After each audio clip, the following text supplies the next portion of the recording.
the Prime Minister is going to be probably hitting a couple of marginal seats today. Where do you think his focus is going to be if he's going to hold on to his majority? Well, the biggest danger for Labor is if their vote collapses in Victoria, where clearly the state Labor government is on the nose at the moment. The opinion polls have been slipping there. There's a significant number of seats they could lose in Victoria. New South Wales, there's a string of regional seats which the government could lose in New South Wales, maybe some outer suburban seats. That's where the bulk of the seats are. And you've got 46 in New South Wales, 38 in Victoria. That's over half of the parliament. The changes in the other states are likely to be smaller. If Labor can hold its seats in Western Australia, it becomes harder for the coalition to win. And there's not many seats the coalition can gain in Queensland, so they can't do particularly better. Yeah, there's one or two seats they could lose. There's a seat in Tasmania, a seat in South Australia. But I think essentially the action will be in and around Melbourne and in and around Sydney and in parts of regional New South Wales. Antony, a lot of people will be waking up this morning, and even though we've been in pseudo-election mode for quite a while, this is probably the first time they'll think, oh, actually, I'm not quite sure what electorate I'm in, because a lot of boundaries have changed. How will the redistribution affect things? It's not got a major impact. There's a seat been abolished in New South Wales and Victoria and a new seat created in Western Australia. It doesn't particularly change the equation about who's going to form government. A couple of individual seats have had significant changes. The independent held seat in North Sydney has been abolished, and that puts the Liberal Party at greater risk of losing Bradfield to an independent, turns the Labor seat of Bennelong into a marginal Liberal seat. That's the main impact in New South Wales. In Victoria, the seat of Kooyong, held by the Independent, has been drastically rearranged. Seats like Chisholm and Menzies have had major boundary changes. There's a new seat of Bullwinkle in Western Australia, but the overall picture is it doesn't change much, but there's about a half a dozen seats where there's been significant changes to boundaries.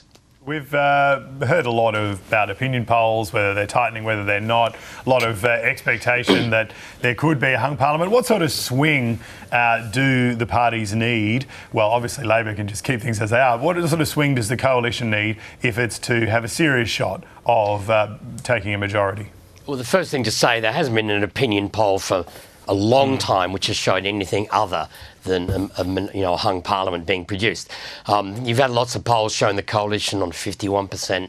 That's not enough to win government. If Labor's above 50%, they only just got there with 52% last time. If the Labor Party has a swing against it, assuming a uniform swing, and I'll come back to whether that's relevant anymore, a swing of about 1% would deprive Labor of its majority, and the opinion polls are showing a swing of more than 1%. The coalition need a swing, I think it's about 3% to actually end up with more seats than Labor, 3.5% to get more seats than Labor. But the swing needs to be above 5% to get a coalition government. But that again, majority government, that again assumes something uniform. At the last election, the coalition got about 37% of the vote. The Labor Party got about 32%. And everyone else got about 31%. So there's basically a three-way split. The opinion polls are still showing that as the figures for this election. We saw 27 of the 151 seats at the last election. There's only 150 this time. But we saw 27 seats finish. It's not Labor versus the coalition. We saw 16 seats won by the crossbench. The decline of the major party vote is creating a lot of oddities in terms of how the election is resulting. If under preferential voting one of the major parties goes out, the major party's preferences determine who wins the seat. It determines the composition of the crossbench. So it's a very much a complex, dynamic situation, what will win. In the old days, where one party lost seat votes, the other side gained them, just doesn't work that way anymore.